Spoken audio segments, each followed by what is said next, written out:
Ya, salam semua. Kembali lagi kita bertemu di Zoom Sema Adonai. Dan kali ini di hari Selasa ya. Kita Selasa 27 November tahun 2023. Kita bersama dengan Pak Erben ya, narasumber kita yang akan membawakan tema perjamuan kudus. Sebelum kita ke sana, kita akan terlebih dahulu buka dengan doa. Mohon kesediaannya Sister Aling untuk buka dalam doa. Ya, baik. Terima kasih, Bro Agus. Mari Bapak Ibu sekalian, kita berdoa terlebih dahulu sebelum memulai pembelajaran kelas kita. Bapa kami yang di surga, terima kasih dan puji syukur ya Bapak, karena kami sekali lagi diberikan kesempatan dan juga kesehatan untuk kembali bisa berkumpul di dalam kelas tema Adonai dan kembali belajar tentang kebenaran firman. Ya Bapak, kiranya selalu ada penyertaan dan pimpinanmu bagi kelas pembelajaran kami saat ini. Berkati Bro Agus yang menjadi moderator ya Tuhan, sehingga Bro Agus dapat memimpin kelas ini dengan baik, dengan lancar, dan sampai kelas ini selesai. Dan juga berkati para operator kami yang bekerja di belakang layar, sehingga dapat melakukan pekerjaannya juga dengan baik, dengan lancar, dan dengan bertanggung jawab. Dan berkatilah juga internet kami ya Tuhan, sehingga ketika pembelajaran ini berlangsung, internet kami tidak mengalami hal-hal yang membuat pembelajaran kelas ini terhambat. Dan berkati juga Pak Erben yang menjadi narasumber kami pada malam ini ya Tuhan. Urapi setiap perkataan Pak Erben sehingga Pak Erben bisa menyampaikan kebenaran firman-Mu dengan benar dan sesuai dengan kehendak hati-Mu. Dan berikanlah kepada kami semua yang berada di dalam ruangan ini maupun di live YouTube yang mendengarkan tentang pembelajaran ini. Berikanlah kami hikmat yang daripadamu Tuhan. Bukalah hati dan pikiran kami sehingga kami dapat menerima firman yang disampaikan oleh Pak Erben, mendapatkan pemahaman dengan benar, dengan baik, dan mampukanlah firman itu menjadi rema ya Tuhan di dalam diri kami, dan mampukan kami untuk bisa memberitakannya juga dan mengajarkan kepada yang lain dan juga mampukan kami untuk bisa melakukannya di dalam diri dan hidup kami dan juga kepada sesama kami. Dan kami serahkan waktu ini selanjutnya dari dalam tangan-Mu ya Tuhan, dan juga kami patahkan segala kuasa-kuasa jahat yang berusaha untuk mengacaukan pembelajaran kelas kami dalam nama Yesus. Kami serahkan waktu ini selanjutnya dalam tangan-Mu ya Tuhan. Doa ini kami panjatkan dengan perantara Tuhan Yesus Kristus, Juru Selamat kami yang hidup. Haleluya. Amin. Amin. Oke. Ya, shalom Pak Erben. Selamat malam. Mic-nya Pak Erben. Ya, shalom, selamat malam semua. Oke, sudah siap dengan materinya ya Pak Erben ya? Puji Oke, saya Tuhan. langsung Oke, saya langsung serahkan ke Pak Erben kalau gitu. Silakan Pak. Oke ya, kita belajar bersama-sama. Suara saya sudah kencengkah? Oke. Oke, Normal Pak, shalom. bagus. Normal bagus. Silakan lanjut. Oke, shalom semua. Selamat malam teman-teman ya. Berjumpa kembali kita di kelas belajar malam hari ini. Tema yang menjadi pelajaran kita yaitu makna dan sikap yang benar dalam perjamuan kudus. Ini ya. Apa itu perjamuan kudus? Nah, kita pasti sudah tahu ya, perjamuan kudus itu berbicara tentang anggur dan roti yang dipecahkan, yang dilakukan oleh gereja untuk memperingati atau mengingatkan kita tentang karya yang agung dari Yesus Kristus. Di situ ya. Sekarang kita melihat bagaimana sih maknanya dan bagaimana sikap kita dalam perjamuan kudus. Yang pertama kita bicara dulu latar belakangnya. Perjamuan kudus ini ajaran yang langsung diberikan Yesus dan diperintahkan Yesus untuk dilakukan secara berulang-ulang. Jadi sakramen perjamuan kudus atau perjamuan kudus ini bukan pembuatan gereja, tetapi ini langsung dari Yesus, perintah dari Yesus, dan dipraktekkan oleh Yesus kepada murid-muridnya. Dan ini diteruskan sampai saat ini oleh gereja, bahkan diperintahkan oleh Yesus untuk dilakukan berulang-ulang. Nanti baca di Lukas ya, di Lukas itu nanti ada ayatnya. Kita baca dulu Matius 26 ayat 29 sampai 26 sampai 29. Dan ketika mereka sedang makan, Yesus mengambil roti, mengucap berkat, memecah-mecahkannya, lalu memberikannya kepada murid-muridnya dan berkata, "Ambillah, makanlah, inilah tubuhku."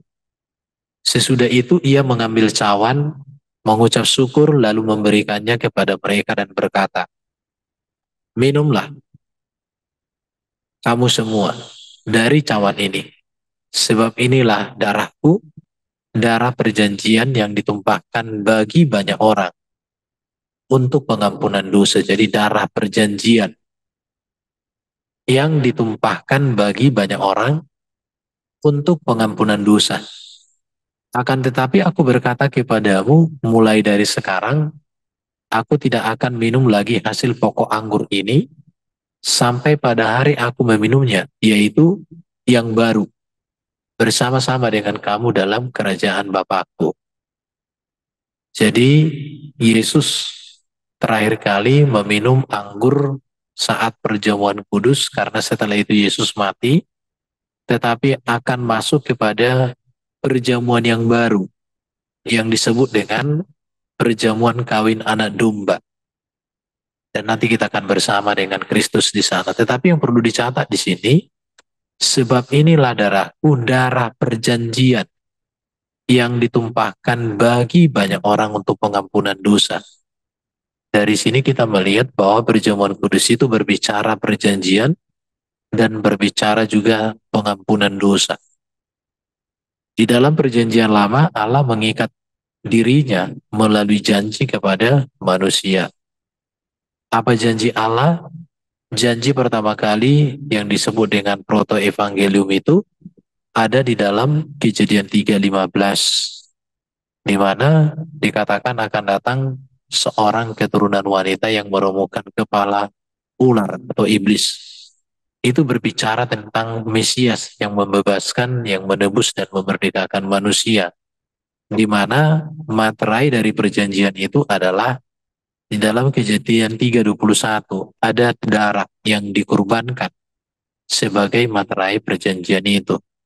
Di mana dikatakan Kejadian 3:21 itu Allah memberikan pakaian dari kulit binatang kepada Adam dan Hawa, menggantikan dedaunan yang diambil oleh mereka sebagai penutup keberdosaan ketelanjangan mereka di hadapan Tuhan. Tetapi itu tidak bisa, maka Allah sendiri datang dengan memberikan kulit binatang. Artinya di sana ada kurban, dan itu terus dilakukan sampai kepada Habil, kepada Nuh, kepada Abraham, dan juga sampai kepada Musa, dan sampai Yohanes Pembaptis, bahkan sampai di zaman Yesus. Tetapi setelah Yesus, sejak tahun 70 tidak dilakukan lagi semua hukum kurban sebagai pengharapan perjanjian keselamatan itu ya. Jadi jelas di sini bahwa perjamuan itu atau perjamuan kudus itu ajaran Yesus, langsung diberikan oleh Yesus dan juga diperintahkan oleh Yesus. Bicara tentang perintah Yesus itu nanti ada di dalam Injil Lukas pasal 22, 15, 21 dikatakan, "Perbuatlah ini menjadi peringatan akan aku." Hal ini kemudian diteruskan oleh Rasul Paulus ya. Para rasul meneruskan hal itu kepada orang percaya atau kepada setiap orang Kristen sampai masa kini. Ini bisa dibaca di dalam 1 Korintus 11 ayat 23, 25 dikatakan, "Sebab apa yang telah kuteruskan kepadamu, telah aku terima dari Tuhan, yaitu bahwa Tuhan Yesus pada malam waktu ia diserahkan mengambil roti, dan sesudah itu ia mengucap syukur atasnya, ia memecah-mecahkannya dan berkata, 'Inilah tubuhku yang diserahkan bagi kamu, perbuatlah ini menjadi peringatan akan aku.'" Jadi di sini dikatakan perbuatlah ini menjadi peringatan akan aku. Demikian juga ia mengambil cawan sesudah makan lalu berkata, cawan ini adalah perjanjian baru yang dimeteraikan oleh darahku. Perbuatlah ini setiap kali meminumnya menjadi peringatan akan aku. Sebenarnya bisa kita baca juga di dalam ayat-ayat seperti di dalam Markus 14 ayat 22, 25 dan Lukas 22 ayat 15 sampai 20. Itu bisa dibaca. Nanti diambil waktu untuk membaca itu ya. Dari beberapa ayat yang saya sebutkan tadi ketika saya membaca, maka makna perjamuan kudus itu memiliki beberapa makna. Yang pertama itu sebuah peringatan karya pengorbanan Kristus bagi orang percaya. Ini sebuah peringatan. Jadi ketika orang Kristen minum anggur dan makan roti, maka orang Kristen diingatkan kembali. Bahkan ini bukan hanya peringatan sebenarnya, tetapi kita membangun sebuah hubungan ya. Melalui perjamuan kudus kita diingatkan bahwa suatu peristiwa agung telah terjadi melalui kematian Yesus di kayu salib, di mana dia menumpahkan darahnya sebagai kurban untuk menebus kita dari kutuk dosa, dari maut, menebus kita dari kebinasaan supaya kita memperoleh hidup yang kekal. Di dalam 1 Korintus 11 ayat 23-25 dikatakan, kuteruskan dan kuterima. Ini menyatakan bahwa perjamuan kudus adalah perayaan yang diperintahkan secara lisan oleh Yesus sendiri untuk dilaksanakan. Bisa dibaca Lukas 22 ayat 19. Maka dikatakan di dalam 1 Korintus 11 ayat 24, perbuatlah ini artinya lakukanlah perbuatan ini. Jadi gereja, para rasul dan orang percaya diperintahkan oleh Yesus untuk membuat ibadah atau membuat perayaan perjamuan kudus ini sebagai peringatan akan pengorbanan Kristus. Jadi ini mengingatkan, kalau istilah zaman sekarang jangan lupa sejarah. Jadi peringatan akan karya terbesar, peringatan akan ketaatan yang sempurna, peringatan akan kuasa yang memerdekakan, itu yang harus kita ingat.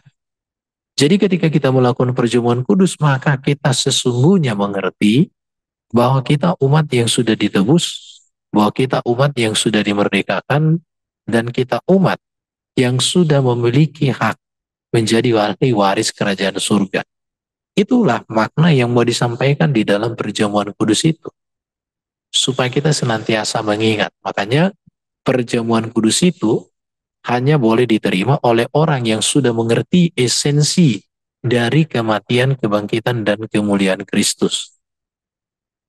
Jadi harus mengerti akan kematian dan kebangkitan Kristus itu. Memang di dalam Alkitab tidak disebutkan kapan orang boleh ikut perjamuan. Tetapi yang pasti perjamuan kudus diikuti oleh orang yang sudah mengerti tentang karya penebusan Kristus ya.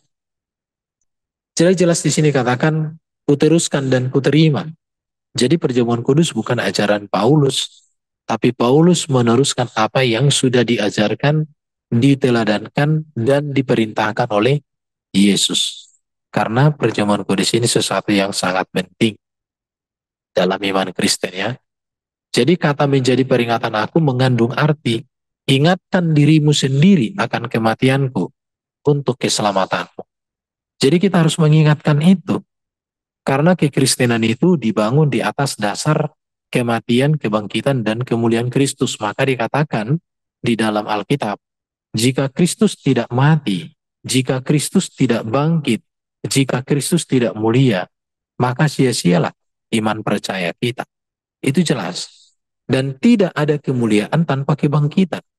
Dan tidak ada kebangkitan tanpa kematian. Dan kematian adalah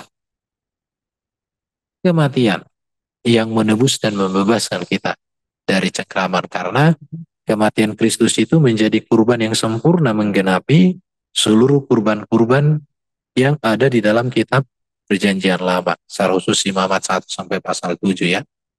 Jadi menjadi peringatan akan aku artinya di sini ingatkan dirimu.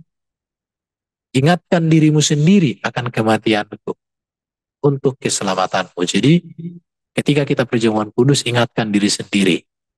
Itu bukan hanya sekedar diangkat cawannya, diangkat rotinya, dimakan dalam nama Bapa, Anak, dan Roh Kudus, bukan. Tapi kita mengingatkan diri kita. Jadi orang yang masuk dalam perjamuan kudus, dia harus mampu berbicara pada dirinya, bahwa dirinya itu sudah ditebus oleh Kristus, bahwa Kristus telah mati buat dia, bahwa Kristus telah menebus dia, memerdekakan dia, menjaminkan kemenangan, menjaminkan kelepasan, menjaminkan kemerdekaan bagi dirinya. Ingatkan dirimu sendiri akan kematianku untuk keselamatanmu. Jadi kematian Kristus itu berbicara keselamatan kita. Yang berikut, pengorbanan Kristus itu harus diingat sebagai bentuk pengucapan syukur. Jadi perbuatan ini menjadi peringatan akan aku, artinya di sini bahwa mengingat dan melakukan perjamuan kudus itu penting. Karena di dalam perjamuan kudus itu kita mengucap syukur atas anugerah keselamatan Allah melalui Kristus Yesus di kayu salib. Kita mengucap syukur bahwa kasih yang sejati, kasih yang sempurna, kasih yang taat sempurna dinyatakan oleh Allah melalui Kristus yang mati, yang bangkit, yang mulia bagi kita. Di situ. Jadi perjamuan kudus ini tampak juga menjadi sebuah ziarah ke masa lalu untuk mengingat karya Allah di dalam Kristus Yesus buat kita. Maka saat kita masuk ke dalam ibadah perjamuan kudus, maka kita masuk ke dalam apa yang sudah dikerjakan Yesus. Bagaimana Yesus di dalam ketaatannya menanggung penderitaan yang seharusnya kita tanggung. Bagaimana Yesus menjadi sangat terhina supaya kita dibebaskan dari kehinaan karena dosa. Bagaimana Yesus menjadi pribadi yang mati dengan cara orang mati terkutuk demi membebaskan kita dari kutuk dosa, dari maut, dari kebinasaan, dari berbagai kuasa penghulu-penghulu dunia ini. Itu yang harus kita syukuri. Dan kita masuk seperti berziarah, mereview kembali akan karya yang dikerjakan Kristus di kayu salib, dan kita review, kita renungkan, kita selami, kita dalami, dan itu benar-benar berbicara di dalam pribadi kita. Itu maka penting mengingat. Yang berikut kita lihat, perjamuan kudus ini juga memiliki makna persekutuan, koinonia, persekutuan dengan saudara seiman. Melalui perjamuan kudus ini, orang percaya menikmati keuntungan dari kematian Kristus, bahkan turut serta dalam persekutuan baik dengan anggota tubuh Kristus, bahkan dengan Kristus itu sendiri. William Barclay mengatakan begini, perjamuan kudus itu dilakukan demi sebuah hubungan yang hidup dengan Kristus, bahkan hubungan yang hidup dengan sesama kita.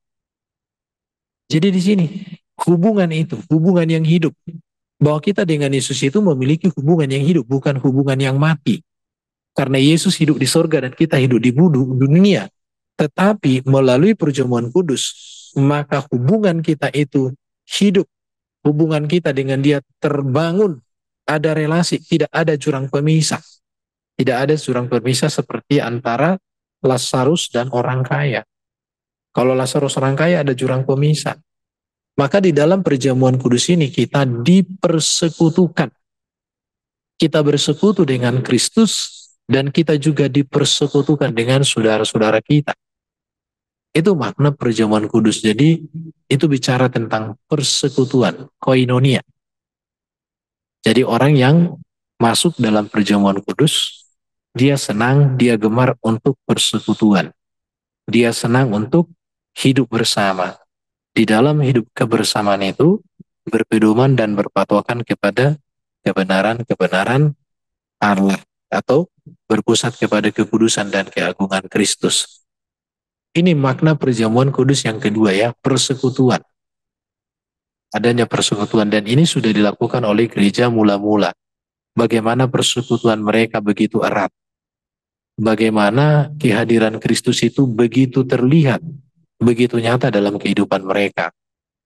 Jadi persekutuan dengan saudara seiman persekutuan dengan Kristus itu merupakan persekutuan yang tidak bisa timpang, harus sama-sama, ya. Kemudian perjamuan kudus ini juga itu adalah sebuah tanda untuk memproklamirkan perjanjian yang baru kepada Allah. Proklamirkan, proklamasi, proklamirkan. Artinya kita menyatakan, kita menunjukkan, kita membuktikan, kita membukakan sebuah perjanjian yang baru kepada Allah. Jadi artinya darah Kristus ini kegenapan seluruh hukum-hukum kurban yang terdapat dalam perjanjian lama.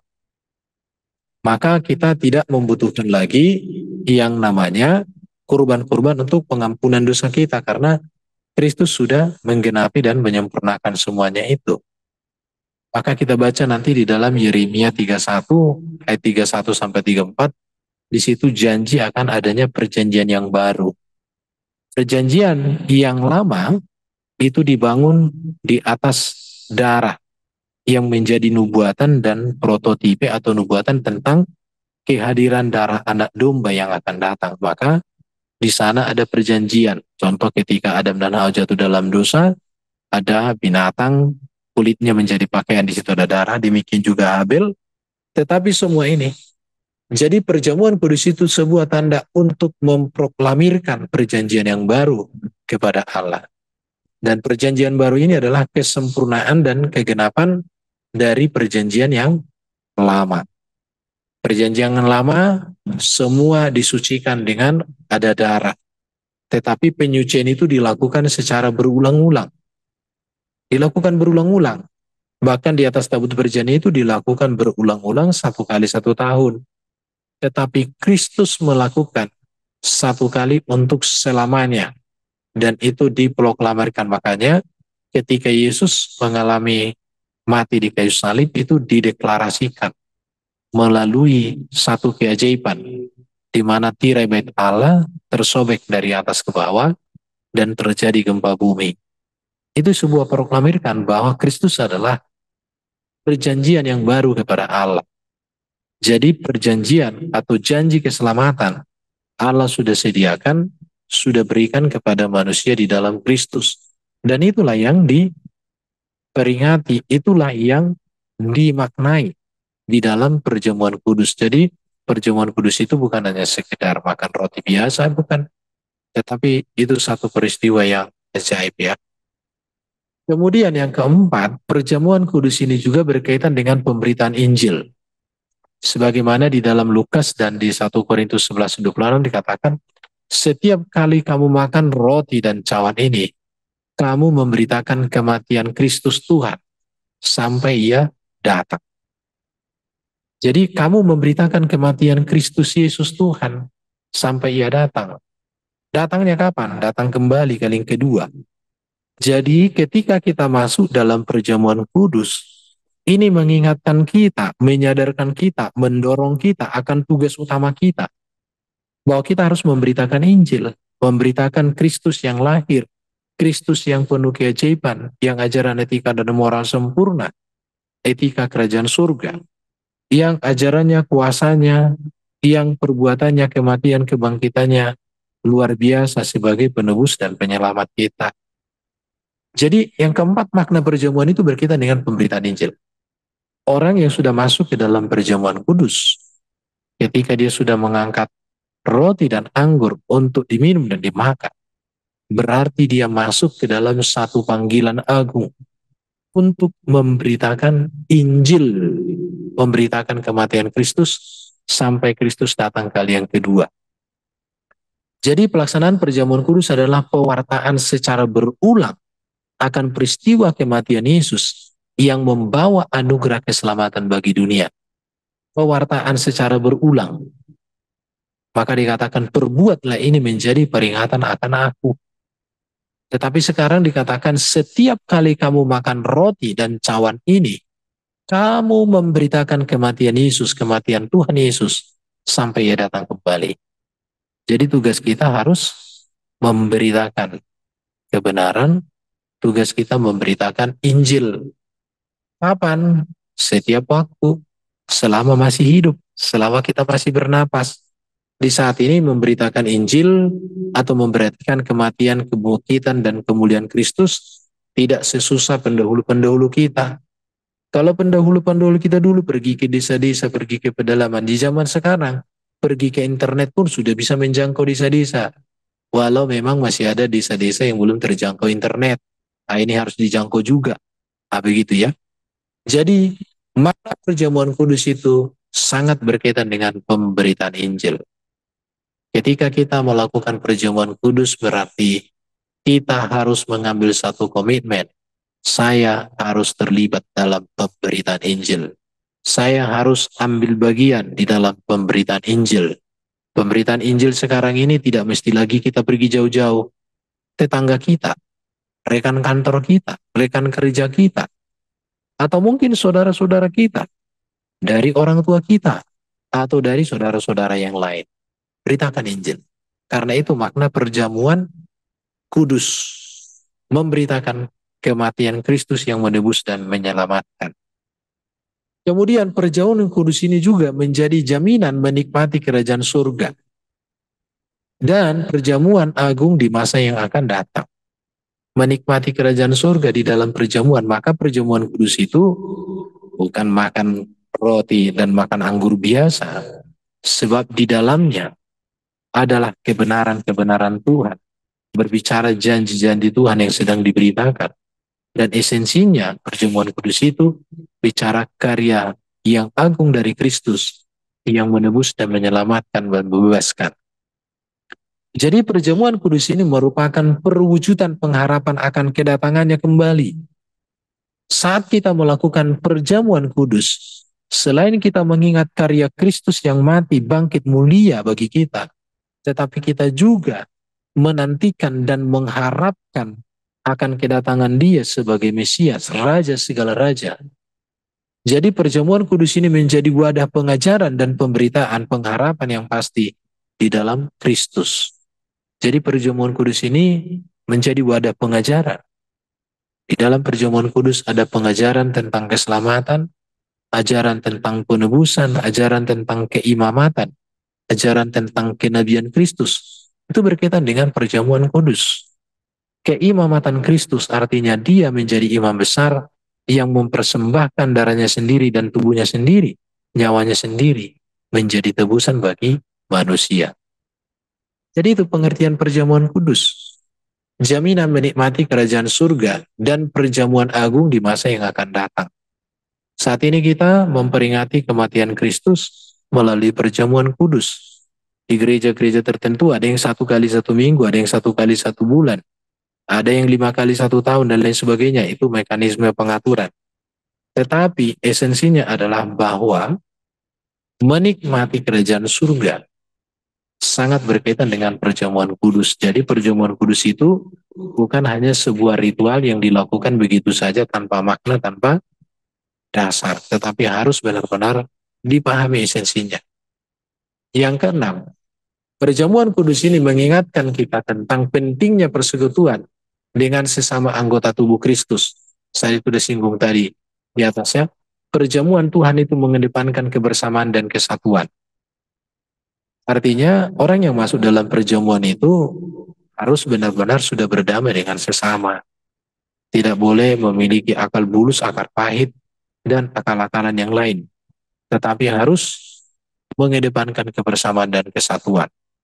Perjamuan kudus membuat semua umat Kristen menjadi satu dalam Kristus.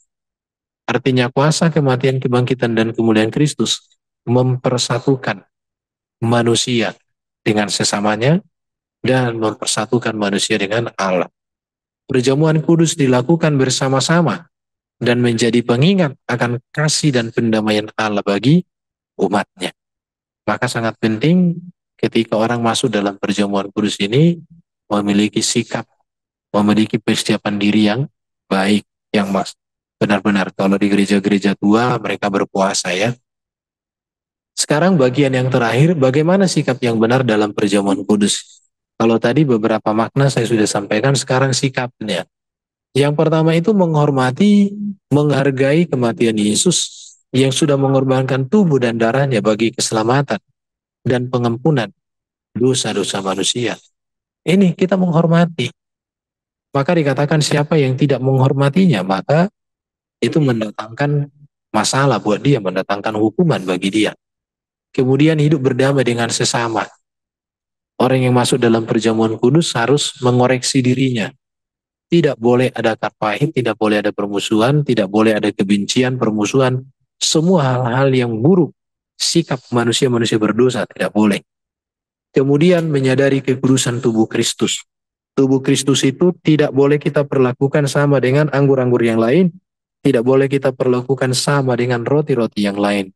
Sebab tubuh atau roti dan anggur itu menjadi peringatan akan karya kematian, kebangkitan, dan kemuliaan Kristus yang ajaib. Inilah pengertian atau makna dan sikap orang Kristen terhadap perjamuan kudus yang harus kita pahami dan kita praktekkan. Bahwa kita ikut perjamuan kudus, bahwa kita mempersiapkan diri kita, dan kita mengingat akan karya terbesar yang sudah dikerjakan olehnya, dan itu mendorong kita untuk masuk dalam ladang pelayanan, secara khusus pemberitaan Injil. Jadi perjamuan kudus mengingatkan kita akan karya yang agung, dan juga mengingatkan kita akan tugas yang agung. Karya yang agung di dalam Yesus menjadikan tugas kita juga tugas yang agung, memberitakan Injil Kristus bagi keselamatan dunia. Oke, saya pikir sampai di sini dulu penjelasan saya. Terima kasih sudah berkenan mengikuti pelajaran ini. Silakan kembali ke moderator, monggo. Eh, ya kalau gitu aku mulai bertanya dulu ya Pak Erben ya. Oke, pertanyaannya gini Pak Erben, kan ada pertobat baru gitu ya Pak Erben ya. Dia masih katekumen gitu kan. Apakah boleh menerima sakramen perjamuan kudus meskipun dia belum baptis gitu Pak Erben? Silakan Pak Erben. Itu sih ini bro ya. Memang di dalam Alkitab tidak ada dituliskan siapa-siapa aja yang boleh ikut makan perjamuan kudus gitu ya. Tetapi kalau saya mengatakan itu roti perjamuan kudus itu diberikan kepada semua orang yang sudah memahami esensi dari roti dan anggur itu sendiri. Lebih penekanannya ke situ. Jadi bukan berbicara baptis atau tidak, tapi orang itu sudah mengerti. Kalau orang itu dibaptis pun, tapi kalau nggak ngerti apa gunanya. Tapi kalau orang itu sudah mengerti arti dari perjamuan itu, maka itu diberikan. Maka dikatakan kan perbuatlah ini menjadi peringatan akan aku. Mengapa menjadi peringatan akan aku? Berarti orang itu sudah pernah mengerti, sudah pernah mendengar, sudah pernah memahami tentang siapa Kristus. Maka itu dia lakukan untuk mereview kembali akan kasih Kristus yang sudah dia pahami, yang sudah dia alami, yang sudah dia mengerti. Lebih kepada di situ. Masalah hal itu mungkin itu kebijakan gereja ya, supaya orang yang ikut perjamuan kudus itu tidak sembarangan.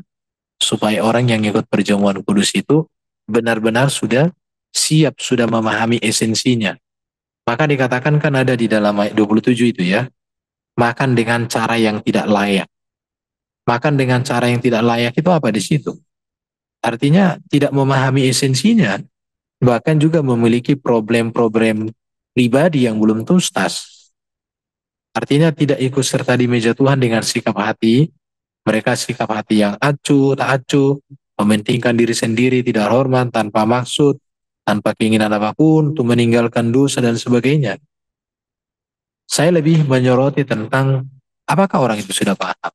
Kalau dia sudah katekumen, dia sudah mengerti, maka saya kembalikan kepada gereja masing-masing. Itu teknisnya, itu teknis pelaksanaan. Tapi kalau esensinya seperti yang saya jelaskan tadi. Ada lagi bro? Iya, tapi itu juga ada gereja-gereja yang mungkin sekarang gereja modern gitu ya Pak Erben, yang justru anak-anak yang masih kecil yang belum mengerti tapi juga dikasih eh, perjamuan kudus gitu Pak Erben. Apakah ada dasar apa ya pertimbangan yang dilakukan gereja atau bagaimana itu Pak Erben? Atau mungkin ada ayatnya gitu Pak Erben? Saya tidak menemukan di dalam Alkitab itu bahwa perjamuan kudus itu harus dilakukan kepada ini dan itu. Tetapi yang saya baca bahwa perjamuan kudus itu kan diperintahkan kepada para rasul dan dilakukan oleh para rasul, dan di dalam bunyinya berbuat ini menjadi peringatan akan aku, mengingat akan Kristus. Kalau dia nggak mengerti tentang siapa Kristus, belum mengerti, ya sebaiknya jangan. Tapi kalau dia sudah mengerti Kristus, mengerti kematiannya, memahami, bisa mereview kembali akan kasih Kristus, kalau saya ya diberikan aja, boleh diberikan. Tapi dengan penjelasan, bukan asal memberi itu kalau saya. Tapi setiap gereja kan beda kebijakannya. Iya, Pak Erben, terima kasih. Ini pertanyaan berikutnya ya, Pak Erben ya. Eh, kita kan dulu pernah ngalamin COVID ya, Pak Erben ya. Eh, itu bagaimana? Apakah diperbolehkan gitu, Pak Erben, perjamuan kudus secara online gitu, Pak Erben? Waktu zaman COVID itu loh, Pak Erben. Ya kalau di Alkitab sih nggak ada bicara COVID ya. Nggak ada berbicara ibadah online karena zamannya berbeda. Apakah kita mau memakai metode-metode yang dahulu di tengah COVID? Ya di satu sisi ayat Alkitab mengatakan jika ada tahu malapetaka tapi melawannya itu namanya kebodohan. Ya. Tapi ya kalau punya iman juga dia kuat tidak akan kena COVID. Kalau perjamuan kudus harus seperti itu dan yakin dia bahwa Tuhan akan menolong dia, Tuhan akan memampukan dia, tidak akan ada apa-apa, tidak ada akan COVID, ya itu udah tindakan iman. Jadi bukan berbicara boleh dan tidak boleh ya, kembali kepada kualitas imannya sendirilah. Oh, kalau dia udah percaya Tuhan nggak akan tolong, masa perjamuan nggak ada ini. Nah itu nggak masalah. Kalau kami kemarin itu waktu COVID itu perjamuan kudusnya jarak jauh online, angkat sendiri, tapi diantar sih perjamuannya. Ya, ibadah di rumah masing-masing. Karena gereja pun nggak boleh dibuka. Jadi mau kemana kita jumpa? Apa kita mau kumpul di gereja biar gereja nanti dimarahi kita? Itu bro, itu situasional. Ya, situasional ya, Pak Erben ya. Iya. Ini silakan yang mau bertanya. Bu Tina Galung dahulu ya, silakan Bu Tina. Nah, jadi ini saya bacakan dulu ya perkataannya William Berkeley ya, dikatakan begini. Dikatakan dia, perjamuan kudus bukan hanya merupakan cara kita untuk mengenang mengingat kematian Kristus untuk keselamatan dan pengampunan dosa kita. Tetapi ini juga demi sebuah hubungan yang hidup dengan Kristus. Bagi seorang yang tidak beriman, roti yang dipecah-pecahkan itu tidak akan bermakna apa-apa. Tetapi bagi kita orang yang percaya, para kekasih Kristus, roti yang dipecah-pecahkan itu merupakan cara bagi kehadiran Kristus untuk kita. Jadi perjamuan kudus ini menjadi tanda bahwa umat Kristen sudah diselamatkan oleh kasih Tuhan Yesus Kristus yang nyata dalam kematian dan kebangkitan Kristus. Karena itu di dalam perjamuan kudus itu kita harus hidup bersekutu dekat, erat, intim dengan Kristus. Itu esensinya. Jadi kalau nggak mengerti maknanya mau dimakan pun apa anggur dan rotinya itu satu karung ya nggak ada gunanya kalau nggak memahami. Makanya intinya pemahaman. Memahami, memiliki hubungan, memiliki relasi dengan Kristus silakan. Oke? Ya. Oke, silakan selanjutnya Ibu Tina. Iya, makasih Mas Agus. Shalom Pak Erben. Iya. Ya, saya ada dua pertanyaan. Satu mengenai tentang perjamuan kudus dan yang kedua mengenai tentang urapan. Mengenai tentang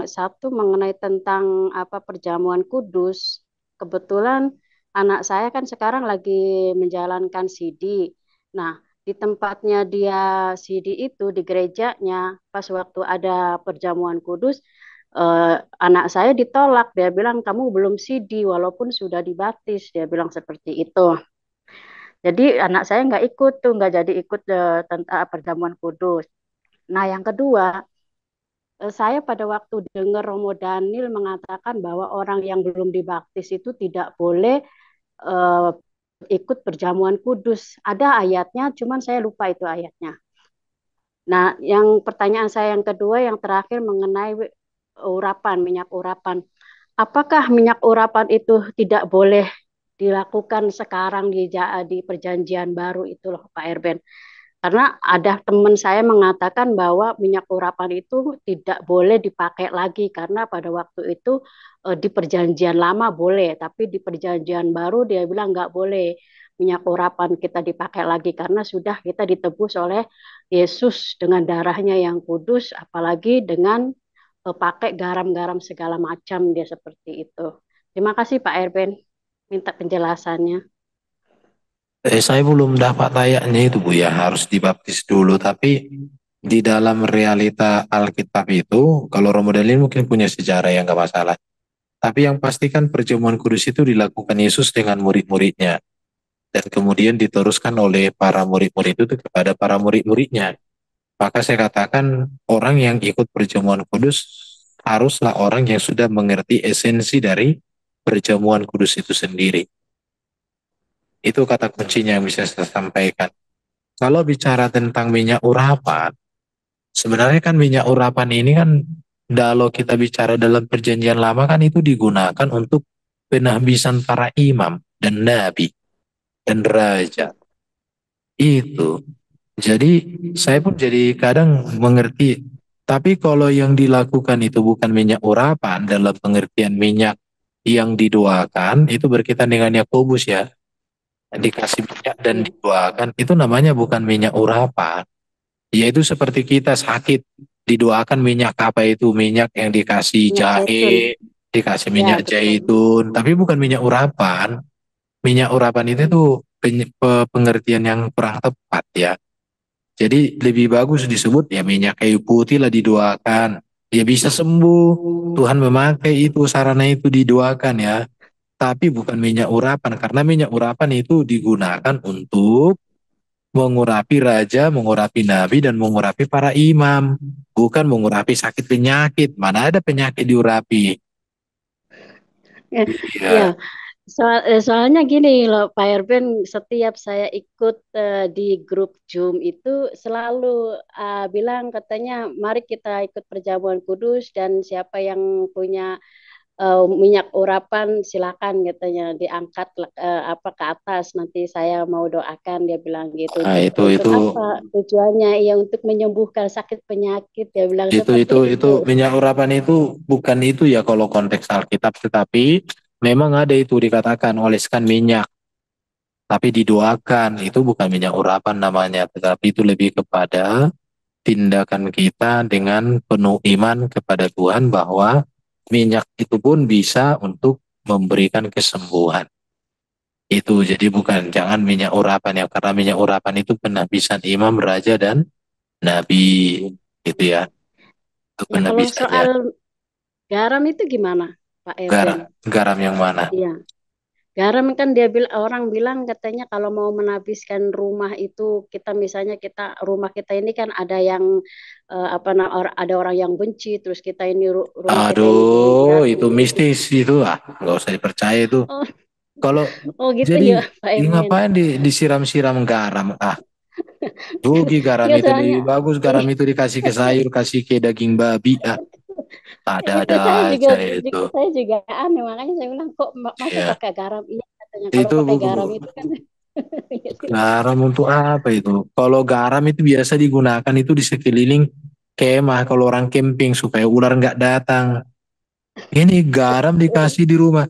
Kalau rumahnya itu cukup dipel aja rumahnya, ventilasi udaranya dibuat, ada jendela dan pintunya, udah. Kau berdua di situ baca Alkitab, setannya lari. Masa garam mengusir setan? Aneh-aneh aja tuh. itu Garam itu mengusir makanya setan. Pak Erben makanya saya bilang Yang kok ada bisa nanti yang di seperti rumah itu itu jadi ya. kayak, yang ada nanti orang punya rumah itu jadi kayak tiang garam nanti mati. Iya. Terus dia bilang katanya garam Ada-ada itu aja. ditabur-taburkan, ditabur-taburkan katanya di mana aja gitu, di sudut-sudut. Terus itu sampai meleleh garam itu kan pakainya garam-garam yang kasar itu kan. Nanti kalau sampai garam itu sudah meleleh 3 hari, nah baru katanya kita disapu itu garam-garamnya itu gitu loh. Jadi saya bilang itu buat apa? Itu Itu bukan penangkal dia ajaran bilang. Kristen itu ajaran mistis, itu Oh okultisme itu, ya. nggak usah. Ya, Ah, makasih Pak Erben. Ya, makasih Pak Erben ibu, ibu, penjelasannya. kalau ibu lakukan kayak gitu bertobat. Enggak, puji Tuhan, haleluya. Saya enggak melakukan hal demikian, Pak Erban. Kalau misalnya minyak urapan, mungkin saya berdoa sendiri, tidak ya, saya minta kepada Tuhan. Tapi saya memang pakai minyak urapan untuk mengobati sakit-sakit saya, karena saya kan punya sakit kaki dengkul itu kan nggak Oh, sembuh-sembuh seperti itu. Tapi saya doain sendiri gitu, dalam nama Yesus. Seperti itu. oke. Bagaimana tuh, Pak? Enggak apa-apa. Ya, penting ibu jangan lakukan. Kalau ibu sempat lakukan, mohon ampun sama Tuhan. Masa garam Oh. mengusir setan? Emang syukur garam setan itu nggak dibawa ikan, langsung direbus dia. Enggak, kalau garo sih enggak cuma minyak aja gitu, minyak zaitun, tapi dikasih Oh, rempah-rempah gitu, seperti itu. kalau Itu kalau minyak, saya. kalau minyak dibuat juga untuk rumah, kayaknya nggak juga lah. Masa rumah dipercik-percik pakai minyak. Yang ada nanti Enggak, lantainya maksudnya jadi licin. buat kaki gitu loh Pak Erben, buat Oh, kaki karena kalau kaki saya kan kakinya ya diurut pakai minyak paras, minyak betul. zaitun. Tuhan sembuhkanlah Iya, dalam nama Yesus. Oh, belas kasihanmu, oke lah doakan. iya Masa minyak seperti untuk itu. dikasih rumahnya diperciki sama minyak nanti dindingnya lengket-lengket jadi berminyak. Berdoa aja. Doakan rumah itu serahkan sama Tuhan, bernyanyi, memuji, menyembah. Setannya lari sendiri kok, nggak usah diusir-usir dia, lari sendiri dia. Kepanasan dia Ya, itu. terima kasih Pak Erben penjelasannya. Iya, Tuhan Yesus memberkati. iya Silakan Mas sama-sama Adi, sama. terima kasih. Ya, terima kasih Bu Tina Galung ya atas partisipasinya. Yang terakhir mungkin Bu Aling, silakan Sister Aling. Iya, iya terima kasih Bro Agus. Ya salam, selamat malam Pak Erben. Hmm. Yang saya mau tanyakan Pak, mengenai perjamuan kudus bagi orang yang kalau ke gerejanya itu napas Pak, Natal Paskah. Ada apa namanya keterangan nggak Pak bahwa orang yang ke gereja seperti itu tidak menerima perjamuan kudus, mengangkat perjamuan kudus, ada sanksinya nggak Pak? Gimana gitu menurut firman Tuhan? Kan Ya, di terima dalam kasih Pak ayat Erben. di Mm-mm. dalam ayat yang kita baca tadi kan ada itu di dalam satu Mm-mm. Korintus 11 tadi toh. Satu Mm-mm. Korintus 11 ya, ayat Mm. 27 kan ada itu ayat 27. Ayat 27 ya. Jadi barang siapa dengan cara yang tidak layak makan roti atau minum Mm. cawan Tuhan, ia berdosa terhadap Mm. tubuh dan darah Tuhan. Karena itu hendaklah tiap-tiap orang Mm. memuji dirinya. Baru sesudah itu ia makan roti dan minum cawan itu. Jadi kalau dia datang ke gereja hanya untuk Oh. minum cawan itu udah salah itu. Mana mungkin orang ke gereja hanya Mm. untuk minum itu. Mm. Karena ada gereja kan di hari Natal ada perjamuan. Di hari Paskah ada Mm. perjamuan. Jadi dia ikut di situ. Itu namanya Mm. mempermainkan kebenaran. Jadi bukan bukan Mm. tunduk kepada kebenaran. Itu. Mm. Jadi nggak dibenarkan. Artinya berarti Pak Erben, misalnya orang itu nggak pernah ke gereja cuma Natal dan Paskah dan dia mengangkat perjamuan ya, itu masuk dalam tadi ya Pak ya, Iya yang itu Korintus cara itu yang ya, tidak layak gitu. mempermainkan ya. Iya kurang menghargai lah. Oh, Masa dia hanya datang Natal perjamuan, Paskah perjamuan, selain itu nggak datang. Enak men. Kapal selam iya, namanya itu Iya. iya kapal betul. selam. Itu kristal namanya, Kristen Natal. Iya. Pak Erben, lalu bagaimana dengan orang yang misalnya dia bukan Natal Paskah aja gitu kan, ada orang yang menghilang ya Pak Erben dari aktivitas gereja mungkin karena punya ke gereja gitu karena dia punya permasalahan dengan orang gereja gitu atau pelayanannya, lalu dia kan nggak ke gereja selama misalnya setahun 2 tahun dan dia tidak mengangkat perjamuan. Setelah itu dia kembali ke gereja, apakah dia boleh mengangkat perjamuan itu lagi Pak? Ya Apakah dia kalau masuk dalam kategori ya orang kan yang kalau tidak? kalau dia sudah bertobat ya boleh dong. Tapi kalau dia belum bertobat Hmm. masih mabuk-mabukan ya nggak boleh karena kan dijelas dikatakan karena barang siapa makan dan minum Hmm. tanpa mengakui kebutuhan ia mendatangkan hukuman atas dirinya. Hmm. Bahkan di Tutup ya ayat Pak. 27, jadi barang siapa dengan cara yang tidak Hmm. layak makan roti Hmm. gitu ya dan minum cawan Tuhan, ia berdosa Hmm. terhadap tubuh dan darah Tuhan. Jadi dia berdosa, itu Hmm. berdosa, Hmm. jelas. Itu kan udah sikap yang nggak layak Hmm. itu. Hmm. Masa dia datang ke Iya. gerejanya untuk angkat perjamuan kudus, udah banyak kali dosaku. Wah, itu Hmm. namanya apa? Itu namanya menentang esensi Hmm. penyaliban itu. Hmm. Iya, ya. Ya, terima kasih Pak Erben untuk pencerahannya. Tuhan Ya, Nah, berkati. Gus, aku mau tak tanya ini sama Pak Erben. Nah, gimana ya Pak ya, saya melihat beberapa kejadian yang saya pernah alami dulu. Eh, Mereka mengsakralkan perjamuan kudus itu. Contoh, keluarga mereka ada yang sakit. Terus temannya ada yang sakit. Dikirim itu Pak, perjamuan kudus. Katanya, terima perjamuan kudus, nanti kamu sembuh. Mempercayakan bahwa perjamuan kudus itu ada mujizat, ada kuasa gitu. Nah, tadi Pak Erben kan menyatakan, kita menerima perjamuan kudus itu, kita harus sadar sesadarnya kita terima apa, kita menyambut apa, kita harus mengerti dengan pengertian yang benar perjamuan kudus itu. Nah, hmm. bagaimana Pak dengan orang-orang yang seperti begitu, Pak? Ya itu sebaiknya dilakukan oleh orang gereja ya, pendeta datang. Jadi bukan perjamuannya saja yang dikirim. Nanti dia minum itu tapi dia nggak ngerti, lupa pula dia kan. Itu sebaiknya pendetanya datang, disampaikan dulu arti perjamuan itu, diingatkan kembali akan kasih Tuhan. Baru minum perjamuan karena sakit boleh kalau kayak gitu. Tapi kalau disuruhnya hanya pengerja, udah antarkan ini ke sana katanya. Habis itu entah apapun dilakukan dia, itu kurang etis ya, nggak baik juga itu. Ya, satu itu, Pak. Yang kedua, mengenai orang mengantarkan perjamuan kudus itu kepada anak kecil.